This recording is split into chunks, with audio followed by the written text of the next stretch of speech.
if you own a business and you're a little bit scared about what's going on in the economy right now, and maybe you haven't had as many leads or as many projects coming in as you did in the last couple of years. So today, we actually have Daniel Bay, which is my personal sales coach. He's on today to discuss sales in recessionary times. We're going to drop a lot of good gold nuggets and a lot of things to consider as you go out and you change your role in this sales world from being the hero of the story, trying to save your clients, to being the guide and helping them make amazing decisions. You're going to want to listen to this one all the way to the end. We drop nuggets along the entire journey. Enjoy the show. Hello, and welcome to Outer Spaces, a podcast dedicated to empowering designers and contractors in the outdoor living space. Through this show, I hope to create a powerful resource for you, someone who is trying to grow their company but might not have all the tools and processes to do so. On Outer Spaces, we're passionate about breaking the chains of small mindsets and helping contractors just like you take control of their businesses and their lives.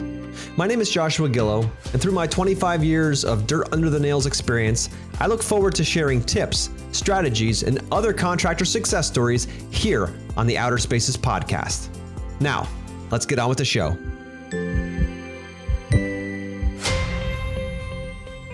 Hello, and welcome back to the Outer Spaces podcast. This is your host, Joshua Gillow, and today we have a super special guest on the show. I say that, and I know I say that often, but this guy here, he's one of the reasons why I even have this show. I'm going to introduce him today. His name is Dr. Dan Bay. He owns Close for Chiro, which is a sales consulting firm that actually helps chiropractors sell more and impact more people's lives. And we're going to get into our story and how we met. But again, he's a chiropractor as well. He's a father, a husband, and an overall badass. So Daniel Bay, welcome to the show. What's up, Outer Spacers? Is that a thing? I don't know.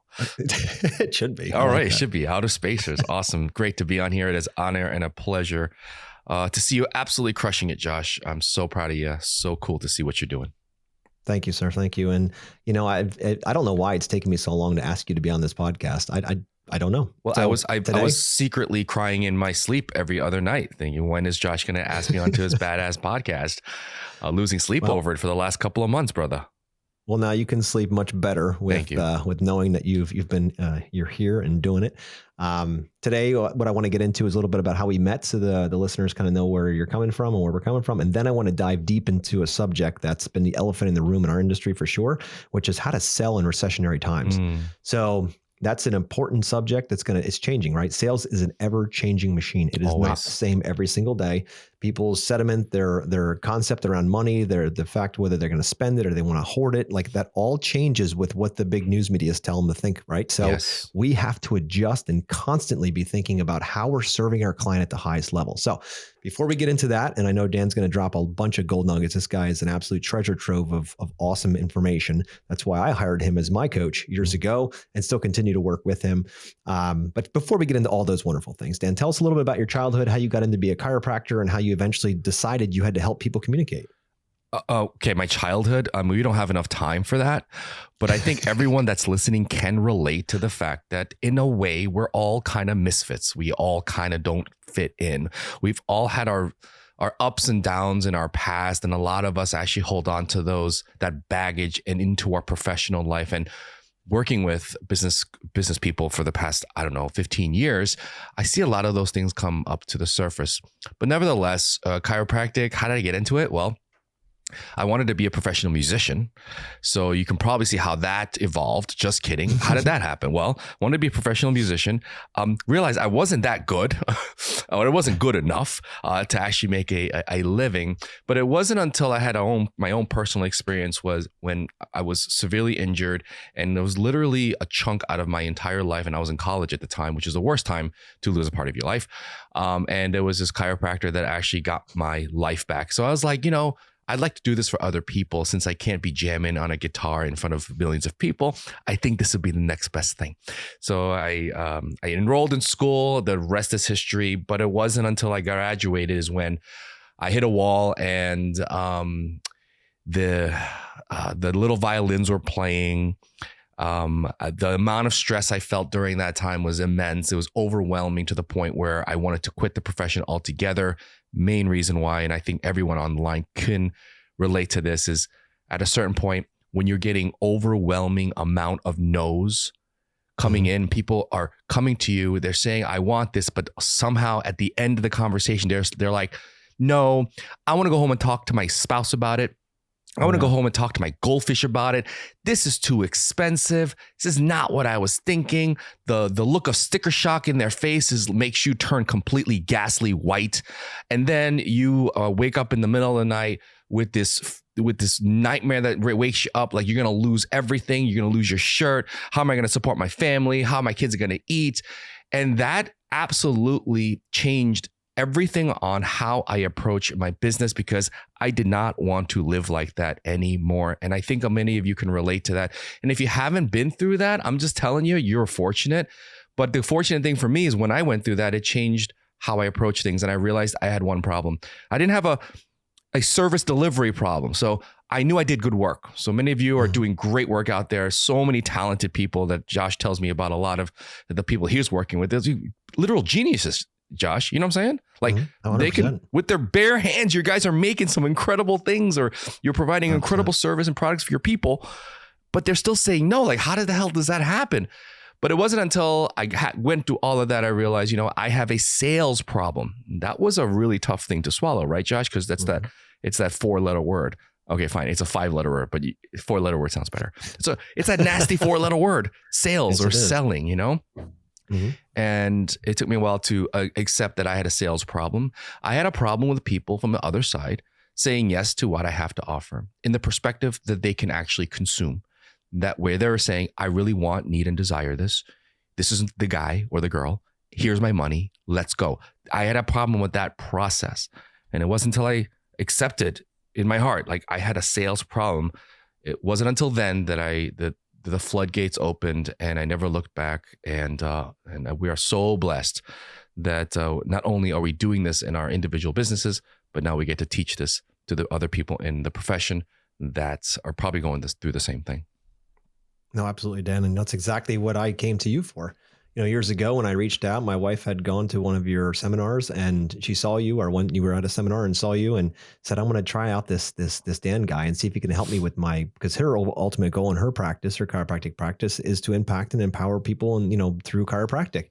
And if people aren't sticking through the maintenance plans and sticking through all of this stuff, they're not getting the results. And they're like, oh, chiropractic didn't work, where it works amazingly well. And I had the same problem in my landscaping company where people would come in and they would, they'd do a design for them, and eventually the design would be great, and then they would go somewhere else to get it built, or they just wouldn't come through the process. Or worse yet, I would spend the time to go out and meet with these people, and I would find 3 hours later that they weren't my client, and they didn't even want what I had, or they wanted a cheaper price and we weren't that person, and whatever. Like I found out too late is my point. Brutal. So I said, what if I could find a way to know this ahead of time? What if I could find a process in which I could have much higher surety going out and spending this time with clients, that we can actually get the ones that are really truly looking to work forward with us, and not just the ones that are looking for someone with a pulse and the cheapest price, because that's not a good recipe to keep a business running. So that's when I hired Dan and we started working on our process, right? And within that first year,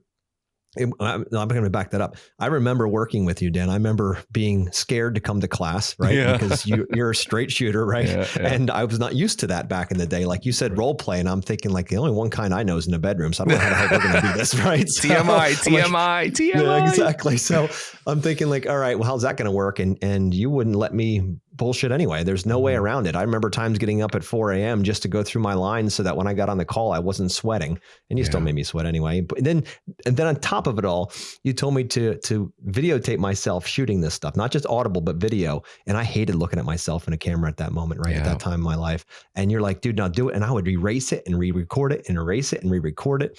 Anyway, eventually, throughout that year, within 1 year of when we coached together, we had doubled sales out of $1 million to the top line. And I was like, holy moly. And I spent less time with clients. I was like, this is amazing, right? It was like all the people that were saying no to me before, after I got to their house, were breezed out on the phone. So we didn't have to worry about it. So I'm like, this is incredible. So I'm just saying that this process that you created for you obviously transferred. You took a risk by going out of your industry to teach me, but it's been nothing but profound for us. Oh, that's so good to hear. Yeah, I still remember though that time. I remember wet behind the ears, Josh, and he's like, what is this? What's going on here? But what I learned from that experience, Josh, and not just what you learned, what I learned from that experience is not just the fact of teaching someone a process, but watching someone who didn't really understand what true sales was, learn it and embrace it, and then exploit it to a point where, and let it grow to a point where the results were just overwhelming. And that's the true power in accepting something, and we're talking about accepting sales and salesmanship. And most of the people that would talk about those things think of them as really bad, browbeating, manipulative. And you and I both know it doesn't mean those things. Bad sales means those things. And yes, there are definitely bad sales people out there. But when you're representing a product and a service that can literally change the lives of people that you're taking care of, it can't be bad. You know what I mean? Unless you're lying about it, which you shouldn't be. But that's what sales is the shortest distance between a problem, want, need, or solution and you. That's it. Yep. And to do it in a way that empowers your customer, empowers your patient, or empowers the person on the other side. We like to think about it like there's you have to disarm your client, because the client thinks when they're coming in that you're going to try to sell them something. They're just so used to always being on edge. But when they realize in the beginning that you're only concerned with win-win situations, and if they don't see the value, then that's on you. Yeah, that's totally. not on them, right? And that's what it is. And that's the goal is for them. And if some people won't. And let's breeze that out in the beginning. Let's get that done before we spend a ton of time in somebody who just wants the cheapest price or the fastest solution that really has no vested value in a better, longer term focus. And so a good perspective, Josh, before I forget to talk about this, is when we have to really address going into it on the fact that no's will happen, like you said, right? No's will happen. It's just not for them for whatever reason. But one of the pivotal things that helped me and should help all the listeners here is that when a client says no to you, really, let's think about this. They're actually saying no to themselves, right? They're not saying no to you personally. And that all sounds good on paper until you take it into the field and someone says no to you. It takes practice for you to say to yourself, okay, they're saying no to themselves, right? They're not saying no to me. And so that helps your headspace in terms of the typical self-loathing that happens when you get rejected. And that's one of the things that we have to handle in professional sales is not only how do we handle the wins, because that's easy, right? But how do we handle those losses, okay? Nobody closes at 100%. Nobody sells anything at 100%. There's no product or service in the world that sells itself. I don't care what Honda said back in the 80s. Nothing sells itself. Nobody says yes 100% of the time. So we have to prepare ourselves for those misses. And professional salespeople know how to handle it. No, you're exactly right. And that's part of the headspace, preparation needs to be done. The entire sales process, having one, is designed to be a filter, just like a fuel filter on a car is designed to catch the things the thing that's non-fuel, like the not good parts. And it's the same here. If we have them come through our process and we get a no in the beginning on the phone, I'm like, good, that's exactly what this system's for. And it's not supposed to turn no's into yeses. That's not what it's supposed to be about. Right. You're just supposed to know that you have the right people in the right seats. Totally. It's all about a matchup, right? Yep. That's how 100%. It goes. So Dan, I'd love to dive deeper into, obviously economies are changing. We just went through a 2-3 year push with COVID in our industry. It was a boon for everyone. Everyone was able to get tons of work and to book out way out into the future. And they didn't have to try real hard for it, right? It came. And a lot of companies were born during this time to meet the demand. And now tides have turned, right? And some economies are doing just fine around big cities, but others, like I'm out in rural Pennsylvania, and things are different now. They're different than they were. They're kind of like a pre-COVID now, where wintertime, you don't get as many calls, then come spring and it keep moving forward. But what I'd love to talk deeper about is what you found over the years are some of these recessionary tools that we can use in our sales process that'll help bolster more yeses from the right clients. So I wanted to see what you had in your mind for that. Oh, awesome. That's a great question. So let's get down to brass tacks, nuts and bolts. About the problem that many people think they have, and I say think they have, in a recession. So let me go over a couple of 30,000 foot viewpoint things here. In a recession, okay, that does not mean nobody is buying. We have to understand that. People are still buying stuff. People are still investing in stuff that they truly want, need, or desire, okay? The people who are not are the people who really don't need or don't want or don't desire. But the people who really want, need, and desire are still buying stuff. I mean, how hard is it? Or, right now, this time period, the car industry, right? I mean, It's crazy. They're selling cars for $20,000, $30,000 over MSRP. Interest rates are 6, 7, 8, 9, 10%. You know what I mean?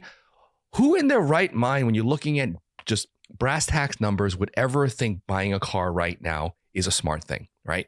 On top of that, you're buying a thing that will depreciate over time, not appreciate. This is not a good investment. It makes no dollars and cents sense yet. People are still buying cars. You know what I mean? There are people who are going out and say, I really want that truck. I really want it. They're paying $20,000, $30,000 over MSRP. They're waiting 8 months for an allocation to build that truck. They're paying 8% on interest, whatever it is. They're still saying yes. So the question here is, how do we position our service and product to be that desirable in the perspective of whom you are talking to? That is all. Now, that doesn't change whether you're in a recession or you're not in a recession. Does that make sense? It doesn't 100%. Change. It's the same. You should be selling every product and service that you have available like it is the apocalypse of recessions, right? Because if you do that in any type of economy, you will still move product. You will still move services. You always stay busy. And the great thing another plus side about the recession is those who are buying from you really, really want you, which means typically they're going to be better working clients. Typically, they're going to be more educated on your brand. Typically, they're going to have done more due diligence on it, because who does that type of work? People who really, really want your stuff. You know what I mean? Yep. And so this brings me to the next conversation of decommoditization. Wow. Okay. We can be up here for about 2 weeks talking about this, but decommoditization of your product and service is critical, especially during a recession. And again, when I say during a recession, I'm talking about any time you're selling anything. You know, let's go back to the best economic times in the world. The people who are still surviving now had a good sales process then, and they still have it right now, which just helps them survive it. But decommoditization. What does that mean? Do you want to be Joe Schmo, the landscape guy, right? Which the average person cannot distinguish your product or service differently than anybody else's. And when that happens, Josh, what is the only determining factor that determines whether or not someone buys from you if they cannot determine the difference between A and B? That's price. That's it. That's it. So if you're playing a price game and you're getting pitted against A and B, understand what's happening here. Your stuff is commoditized. They can't tell the difference between A and B. So you will lose on price every single time. Now watch this. So here's just the blatant example. Let's say I'm buying a car, since we have the car analogy. Let's say there's a McLaren 720 LT sitting in front of me, okay? Everyone should know what that is. If you don't, Google it real quick. And then you have a Hyundai sitting next to it. You see, these cars are decommoditized by nature because everyone knows what a McLaren is and everyone knows what a Honda is or a Hyundai is, okay? So this comparison of price doesn't work here because one is clearly offering something completely different than the other. And so I can't compare both of them. You know what I'm saying? I can't. It's impossible for me to say, well, the Hyundai is cheaper, so I'm going to buy that. That in any world, that makes absolutely no sense, right? Now watch this. What if I had these two cars, but I've never seen a car before in my life. I don't even know the concept of a motor vehicle. I don't even know what it looks like. I just know it gets me from A to B, which is the true purpose of a vehicle, right? If you really think about it. Which makes me feel stupid spending so much on cars, but nevertheless, here we are. So you have two cars, and a McLaren and a Hyundai, and the person that buying from it doesn't know crap diddly about cars. They're going to go to this buying decision. What are they going to do? Well, I don't know the difference between these two cars. They kind of look the same. They have 4 wheels. They have an engine. They have a steering wheel, brake pedal, gas pedal, and it gets me from A to B. Since I can't really tell the distinguishing difference between A and B, guess what I'm going to go to? Cheapest. That's right. It's the only viable option. Yep. If that person bought the more expensive McLaren when they didn't know the difference between them, they would be stupid, right? And this is the one other thing that most salespeople need to understand is the reason many of your clients are probably saying no to you is not because they can't afford it or whatever. It's because they can't distinguish the difference, A, and they don't want to feel stupid making the wrong decision buying something more expensive when they can't tell the difference between A and B. So Why do I talk about this? Because decommoditizing what you do is critical. You have to do whatever you can to show that your shit is way better than the other thing. And these are the reasons why. That's the bottom line grassroots way to sell high ticket, high value, okay, non-decommoditized products and services. And in your industry, Josh, there's no better way to do that because in the end of the game, you all know, like you tell me these stories, like, you know, this guy spent half the amount that you would charge and then end up calling you back and be like, hey, can you fix this problem? Like we all know the downside of buying, you know, not premium in your industry, yet most of the people in the industry just don't get it. At the end of the day, they try to play the price game and they're going to lose. And there's another problem in their industry is because there's so much more overhead, right? So 100%. you just, if you play the price game, you'll end up paying your clients to do the job as opposed to you getting paid for the clients. No, 100%, dude. Crazy. You couldn't have hit it more on that, you know, the decommoditization side is if someone's saying, I just want to put a new deck or a new patio in the back of their house, and that's all they see. And they're coming to you with I want a 10 by 20 patio. They've already done the work, right? So for them, it's a commodity, Correct. Meaning that lowest price is going to sell because they don't know what they don't know. When they come to you with a different angle and they say, look, we would like you to design our backyard. We want you to get involved with this. We want to understand what's possible. You have the experience. We've never done this before. Because keep in mind, listeners, most people doing outdoor living spaces, our clients have done this maybe once or twice in a lifetime. Right. It's not like a car to dance thing where they do it every 3 to 5 years. They're used to this cycle. They're not used to doing this to backyard. So for them, they're looking for, I don't want to be screwed. I don't want to have egg on my face at the end of the day. I don't want to feel like I overpaid or any of those things, but I want someone that's going to make it easy for us. And also someone who's willing to open us up and figure out what we truly need as opposed to what we may want, right? Because there's always that. We run that all the time where we have clients that want all of this stuff, but they don't really need it because they saw it in an HGTV show or saw it in a magazine somewhere. And that'd be really cool. And how often are you going to use that, Mrs. Jones? I don't know, maybe once a year. So you're going to spend $20,000 on a hot tub on your pool because you're going to use it once a year. You know, so we have to go through and help them through that process. But to Dan's point, if you are commoditized, you're just going to say yes to everything they want and put it in. They're going to be pissed off at you, you know, in that sense, because you just don't care.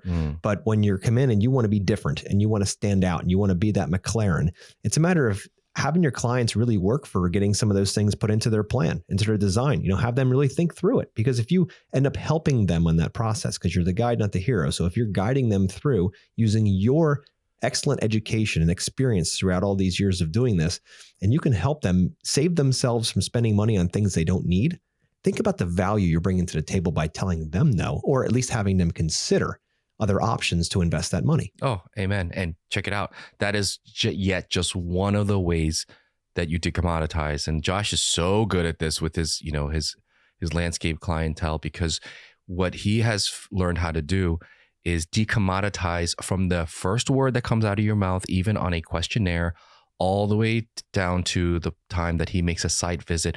It's a constant and never ending cycle of decommoditization where at the end, the clients are saying, holy crap, this is my guy. And yep. I can't really understand. I don't know why this is my guy, but this is exactly who I want to do this space. That at the end, I can probably get something similar. You know, I know you do a better job, but just in their head, I can probably get it similar with Joe Schmo down the street that charges 30% less. But for some reason, I want to go with Josh. Now, check it out. Some of you are listening and be like, that doesn't happen. You want to bet? It happens all the time.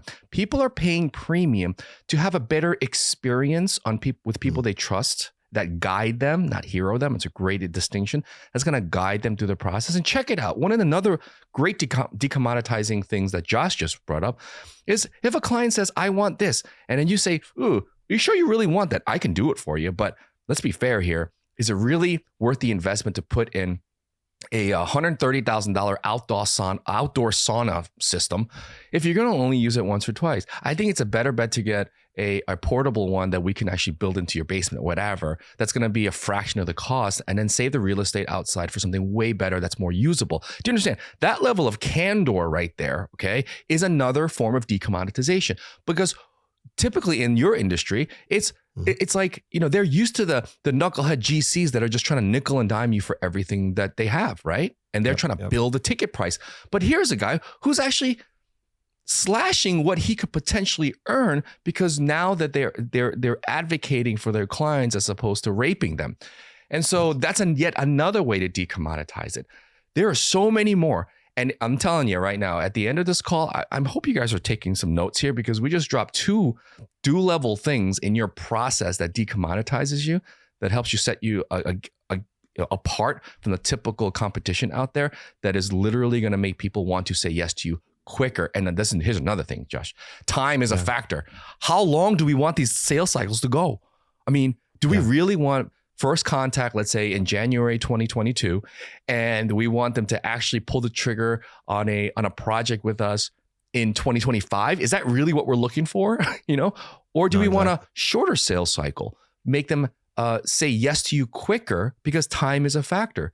And that's another thing, is how do we get that to happen? Well, we got to decommoditize it, make it incredibly candy coated, make it very desirable, very wantable, something they truly want, need, or desire. And it's associated with a dude or a dudette or whomever is selling. Say, this is the person I want to work with, and these are the reasons why. Because during the sales process, you're not just there to sell them. They actually feel like they're getting a service during the sales process. And those are all the elements to get most of your people, even in a recession, to just throw money at you and be like, just let's do it. I want to get this started. When can we get started? Here's my money. Here's my time. Let's go. And it's a glorious thing when it happens, right, right, Josh?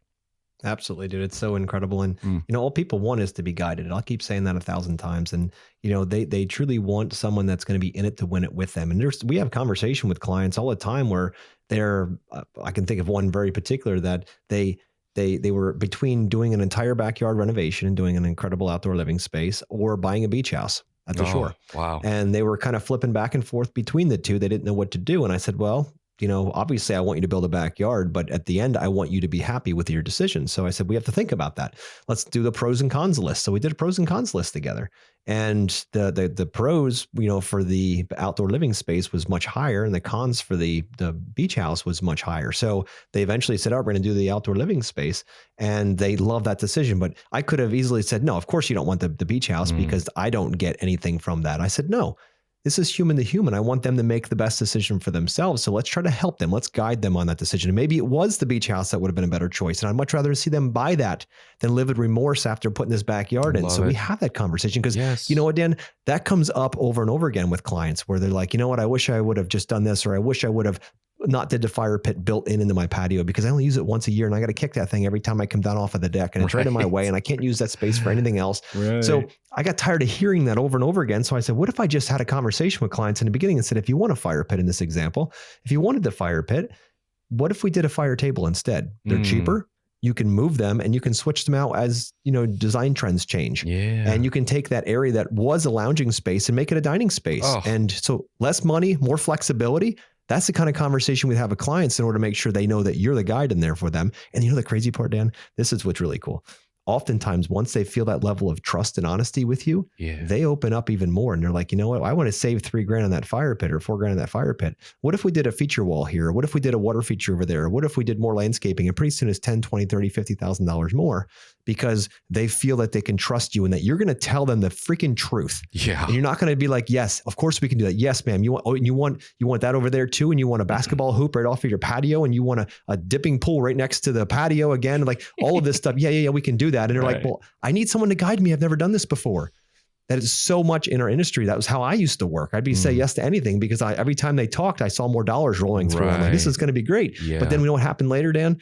They eventually said, we don't need all of that. Like the budget went up too much. And those things just don't make sense. We don't trust you because you just keep saying yes to everything that we ask for, as opposed to pushing back and saying, have you considered this? Have you considered that? Another great one is trampolines. People like, hey, the clients will come in and say, can I do a trampoline in the ground? Dig one in the ground so I don't have to see this thing, right? And I said, is it possible? Sure. Does it make any sense? No. You're going to use it for maybe 3 to 5 years, and that thing is going to be a gigantic hole. And for a couple $100, trampoline, you're going to spend thousands to retain that thing to the ground. And then what? You pull it out and you got to spend hundreds or thousands more to fill it back in. I said, let's think about this logically. Let's just put it out there, take that money and put it into something more permanent. And every single time that turns the tides for them, they're like, oh, good. Thank God we didn't do that because we really thought that was going to be the best way. And then it turns into a much bigger project and a much better relationship, because that's all this is about, guys. It's about relationship building. You just happen to build projects too.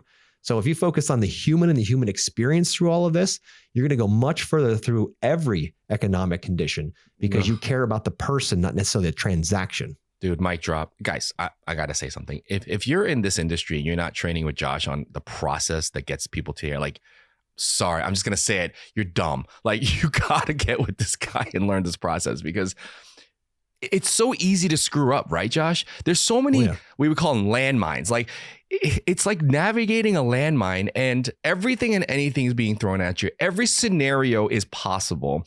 And if you're not prepared for these scenarios, that potentially puts you in a position where you either become untrusted, or you don't look like an advisor, or you look like someone who's just trying to pad the bill. Like, those are all the things that leads to those objections where they say, I need to go home and think about it. And really what they're saying, Josh, you know that when they say, I need to go home and think about it, it's a no. Okay. Most of the time. Yep. It's a no. Yep. And you stepped on a landmine. You didn't even know it. And it's really the conscious salesmanship that we're really trying to promote here. And the consciousness, and Josh just said it. God, it's like I'm talking to myself. So cool. Is that if you are constantly building your systems in the perspective of the human being and not in the perspective of the vendor, the salesperson, or the company, game over, you win, right?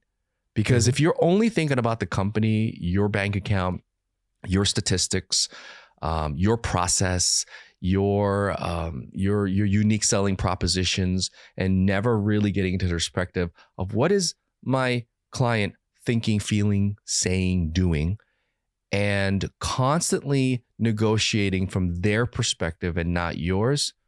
Again, I know I repeated myself, but that is the name of the game. Josh, can I give you an example of that?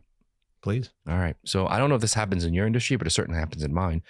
Is that we have some of our clients and anyone in the service industry typically, is that they're so married to their process and their product to a point where they think their unique process or product is the selling proposition, or that's the reason they should buy. So I'm just going to make this up. I don't know if this is applicable, but we have a very special way of laying down hardscape that's different. And they actually might be. They may have innovated a really cool way to lay hardscape that other people can't do. Or we innovated another awesome way to 3D render a design that you can actually, whatever. I'm just saying, like, let's say you have a very unique selling proposition that's unique to you. The problem that I'm seeing in people who are very married to their process and their products is that the sales process becomes a one-sided diatribe on why I'm so great. Yep. This is why I'm so great. This is why we're so good.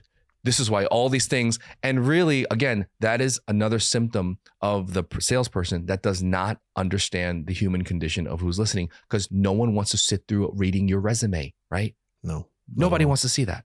Nobody wants to know the features. Just tell me the outcome. And here is the number one thing that we should all be thinking about is, what is the one thing that your client wants? One thing. And then drive that through the entire process. And Josh, we call it life effect. I think you call it something different, but I want to talk about that for a second. What's your take? No, absolutely. So, we when we designed this process, you and I, Dan, we created the hot button first, right? Get all those ideas. Clients have thousands. After we build rapport and give them an idea of what we're going to talk about on the call, it's a matter of getting into, all right, what are you looking to do in your backyard?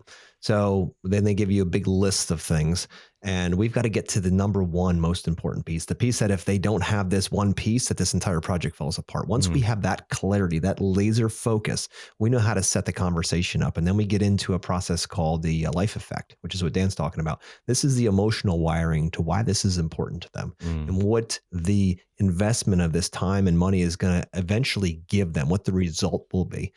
And in our world, we're going to say something like, imagine, Mrs. Jones, it is a year from now, and your new, let's just call it her hot button. Her main thing she wanted to do was a new patio, right? And then she wanted a fire pit and a seating wall, just to kind of keep it simple.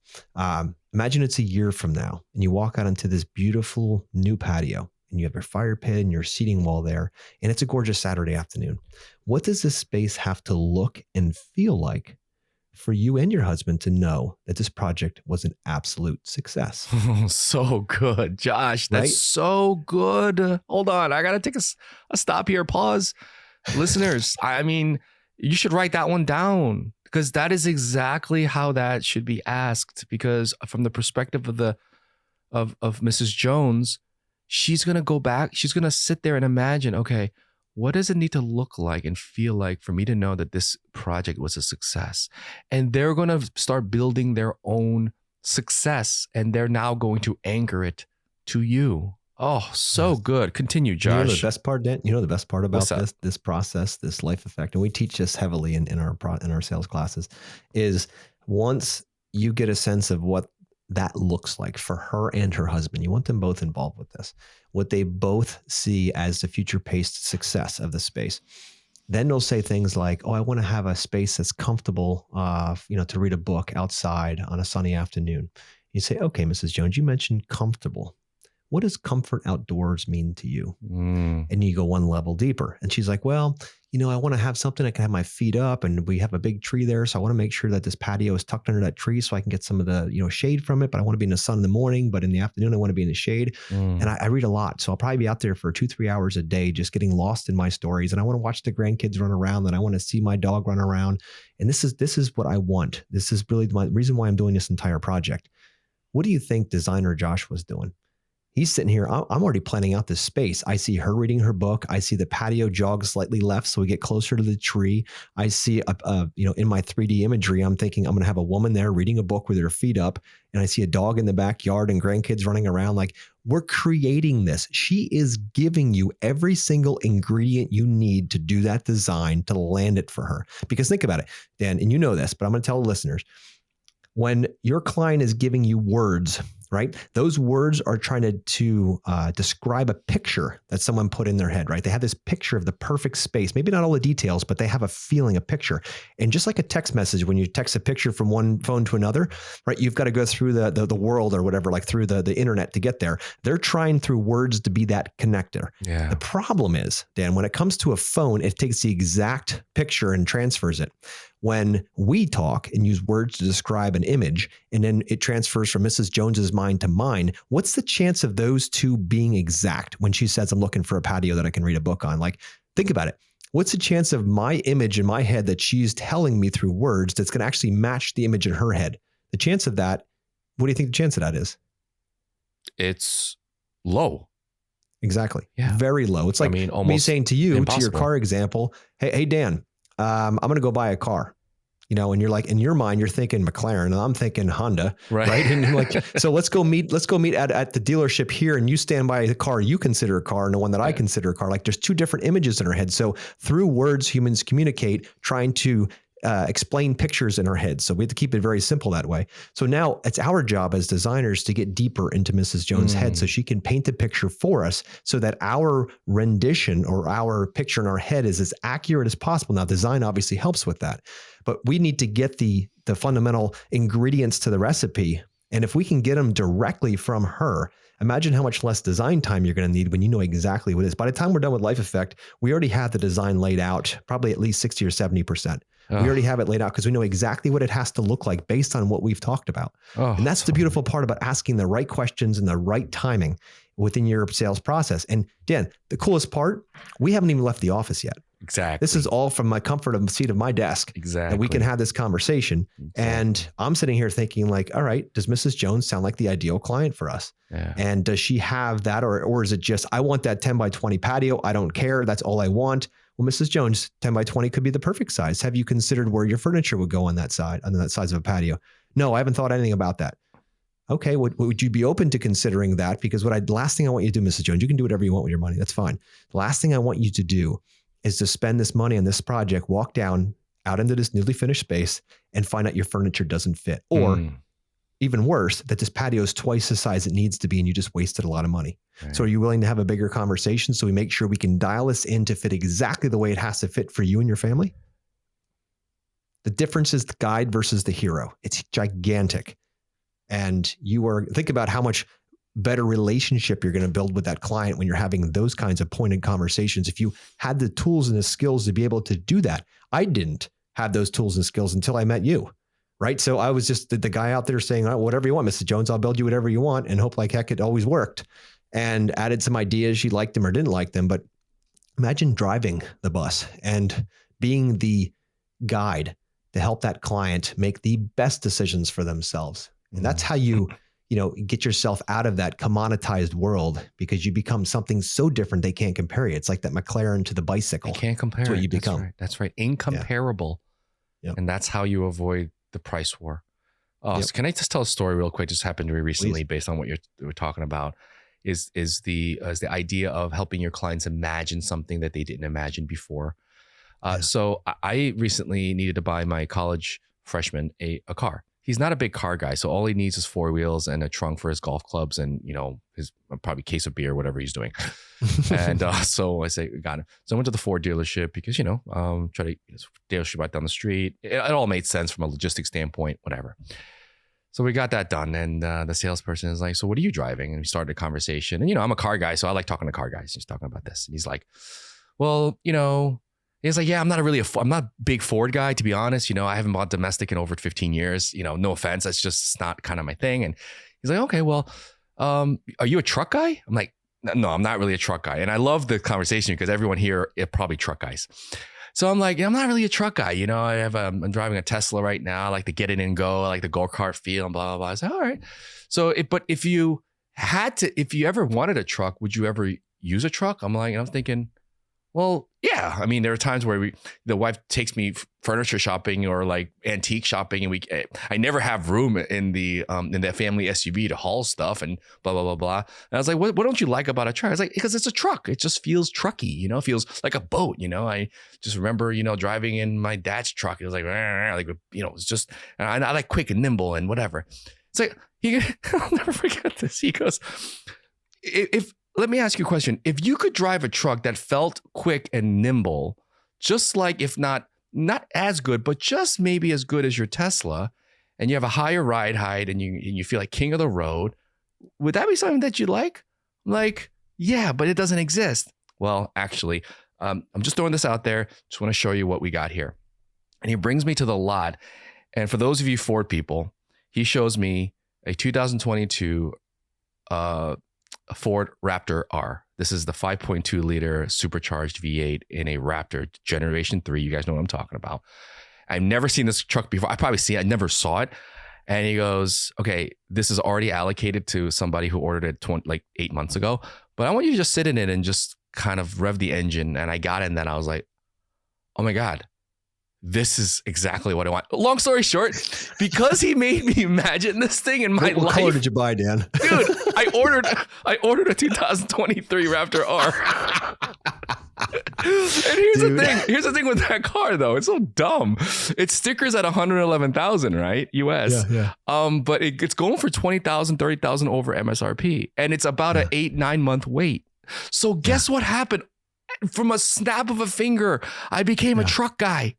Yeah. I'm going to let go of my Tesla, and I'm going to daily drive a gas guzzling 5.2 liters supercharged V8 that they took from the Shelby 500 GT.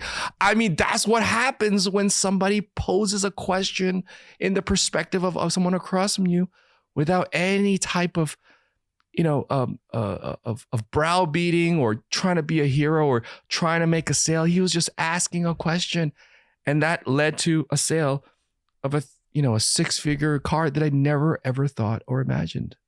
And I'm thrilled about it. It's not like I don't feel like I got tricked. I don't feel anything. I'm like, oh my God, I cannot wait for this truck. Yeah, I'm on YouTube videos looking I've already bought accessories in my head. I got the hard top. I did. I'm all there. I got the pull out stuff. I got everything for it. Okay. So I already called the guy who's going to wrap the car. Okay, guys, I'm already in. And this is the same experience that so many of your clients are going through that they want. And all we got to do is position it correctly. Follow the rules. And there's rules in sales, and that we break them all the time if you're not trained. You can't wing this, is what we're saying. Especially in a recession. In a recession, the cream rises to the top. That's the only difference. The people who are trained do really good. They do the best. The people who are not trained, they fall off. They fail. And there's no way for me to candy coat this. You know what I'm saying? It's either you do or you don't. And right now, if we're talking about a recession right now, the only thing that's harder is that the threshold is higher. So if you're good, you're good. If you're not good, you used to squeak by before, now you won't. And so there's a lot on the line, folks. And if you're on this podcast right now, you got to understand one thing. You're here for a reason. And I believe that everything happens for a reason. There was a reason that Josh and I hooked up years ago, okay? For both of our benefits, right? Even though I was coaching him, right? And for you, you hopped onto this podcast for a reason. And that reason could be right now, holy shit, I think I have to learn how to do this, because I've been winging it now for the last, my entire career, just doing blow and mows. Now I want to get into design. And if I'm going to sell high ticket, high valued products and services for my community, I better know what I'm doing. That's right. And you do. You have to know what you're doing. You just cannot wing this. You got to learn a step-by-step process. And then you make it your own. And then it becomes its own art form in itself. But that's another conversation. Absolutely, Dan. I mean, you couldn't have nailed it more. And that's what I've found over the years, and now coaching hundreds of, companies around the United States. It's been such a beautiful pleasure to see them be able to move through economies like this and understand how to have a conversation, how to open their clients up, how to help their clients say no to things that they don't need. And one thing I want to go back to that you mentioned at the dealership, and I love that story, by the way. I can't believe you're going to get rid of your Tesla, but I know. Anyway, my whole thing is like, what am I going to do with the 220 volt into my garage? Like, and I spent so much time and energy getting that sucker in there. When I was like, whatever, I'll probably come back to a Tesla at one point. Well, actually, sorry for the car guys. The Hummer electric looks really, really good. The Hummer electric, I forget the name of it, but it's the pickup Hummer electric. Can't even get one right now. But anyway, I digress. But if you think about, and I know you know this, but for the listeners, I want to unpack the sales experience you had at that dealership. You said quick and nimble. You love the Tesla because it's quick and nimble. It's like a go-kart, right? Yeah. And did you notice, listeners, what Dan said that salesman did? He said, what if I found you a truck that was quick and nimble? Would you be open to considering it, or would you take a look? And you're like, yeah, of course. What he did was such a simple thing that we teach, and that is simple to the sales process. It's capturing the client's words exactly as they use them, because he's trying to describe something, and those words are the closest description of a feeling, something that elicits or something like that. So using their words and getting them exactly as your client says it, it is so powerful when it comes to communication, because it shows that you're listening intentfully. And that is one of the number one things. And even if you suck at sales all the way through, if you can listen well and be a good listener, and you can pick up some of those words like quick and nimble, you see how he rotated that into a 6-figure deal because of 2 words he picked up. If he would have said, fast and I don't know, something else for nimble, quick, right? Fast and quick. You would probably have been like, yeah, that's kind of what I want, but I want quick and nimble. Because to you, there's value in those words. So as salespeople, we got to be very careful not to correct somebody, thinking that quick and nimble might be the wrong thing to say. So we're going to say something different because we're going to correct them to the right words, because it automatically disconnects you from your person. Because like Dan mentioned earlier, coming from the perspective of your prospect is the most important part. You're trying to get into their head and into their heart. And you can't do that if you're trying to correct them. It's using their words. Mrs. Jones might say that she wants a terrace that she can read that book on in the sunshine on the summer afternoon while watching her grandkids and watching a dog.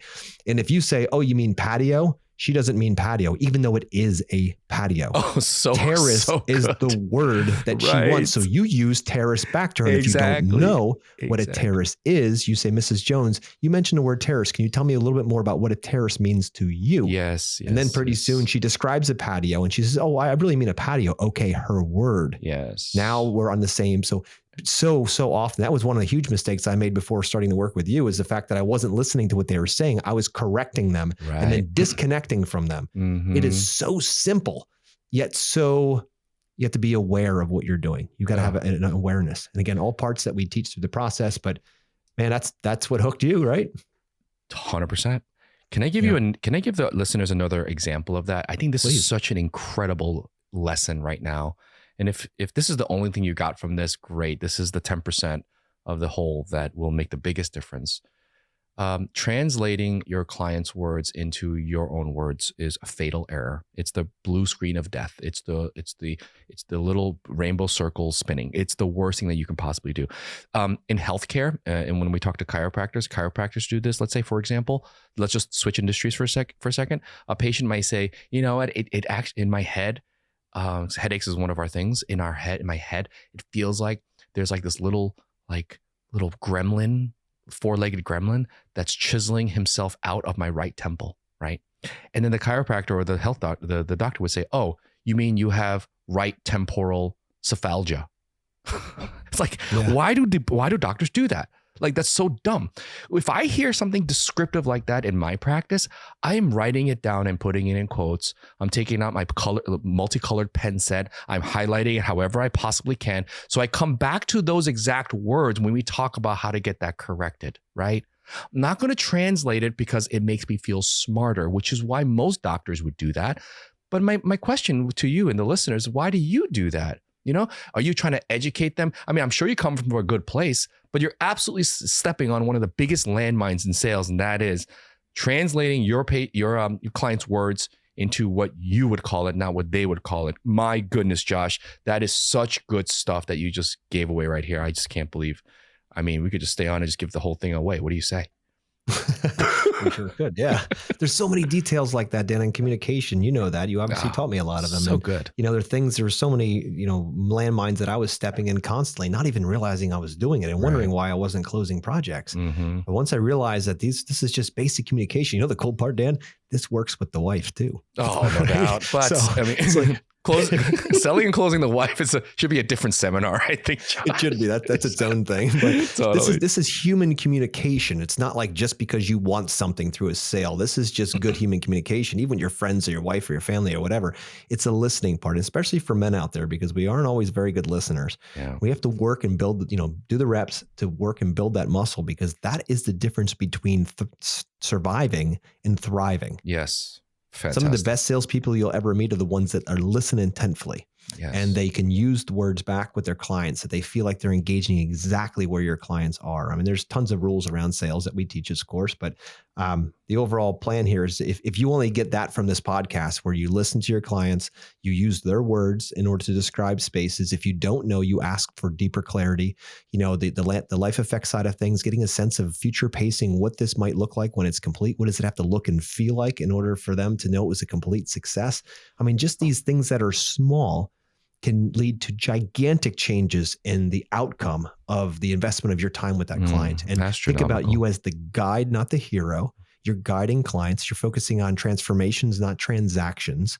All of those things are what we found gets us through, tougher economical times, because to Dan's point, you are now completely differentiating yourself. You're decommoditizing what you're doing. You aren't just a patio guy.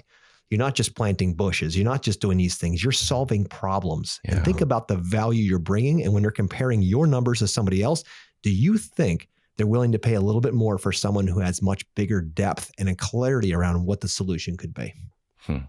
So well said. So well said.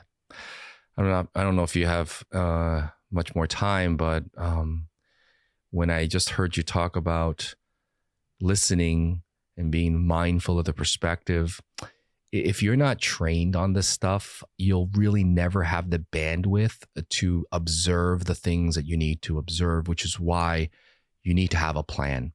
And if you're constantly thinking about where to go with this, what words to use, how should I phrase this, what scripting should I have, or what process, if you're always worrying about your own process, you'll never really unlock the bandwidth that you need to be that observant that's going to help you connect with these people. So what I'm trying to say is that you have to be prepared. You have to work at this. This is not a esoteric thing that certain people are born with. This is a trained skill that starts as a skill and then it evolves into its own art form. It's a beautiful and glorious thing. I just wish even just a percentage of you out there would actually experience at this level at some point.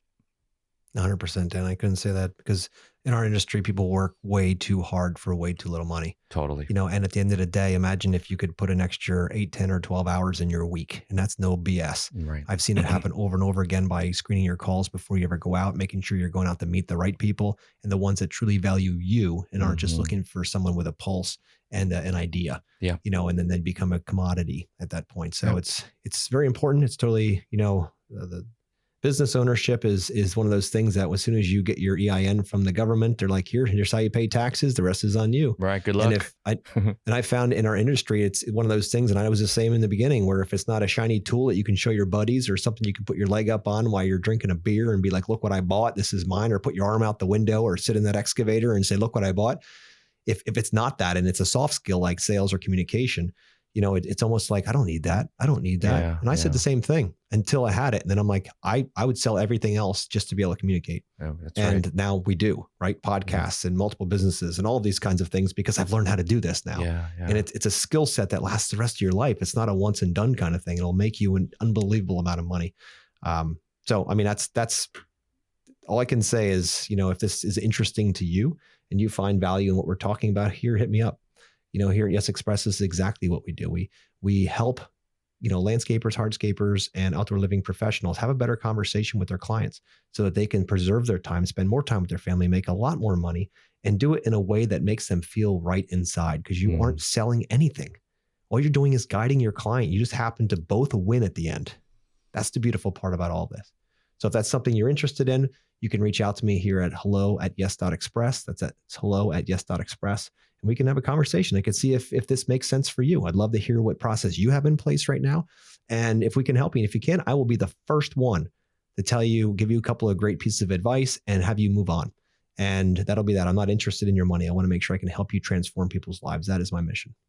Cool. Take them up on that offer, people. This is, it's very few people in any industry that is as special as Josh and has the experience from going the position that most of you are probably in right now. So that empathy and that level of perspective is priceless. Also, on his behalf, I'm going to ask you guys to leave a comment or review on this particular podcast and share it. And from our conversation, this crosses all boundaries. I don't care what industry you're in, but if you know anyone else that needs to communicate better with their clientele so that they can actually help other people realize the dreams that with the expertise and the heart that you have, then this might be a conversation that may change the lives of someone that you send it to. So go ahead and hit that share button, share it with your buddies. Leave a review on this podcast because this is going to blow up. All right. Well, thank you, Dan, for coming on today. And I really appreciate all your insight as always. I love and appreciate all you've done for me. And through that, how many thousands, if not millions of people's lives you've impacted through your teachings and tutelage. So I appreciate you, brother, as always. And any last thoughts or words you want to bestow on our listeners before we wrap up? No, I think we did a pretty good job. Truly humbled and honored again to be on your podcast. Love everything you're doing, Josh. Keep rocking on, keep charging. Can't wait to see what else you got coming down the pipeline real soon. I appreciate it, brother. We'll talk soon. Okay.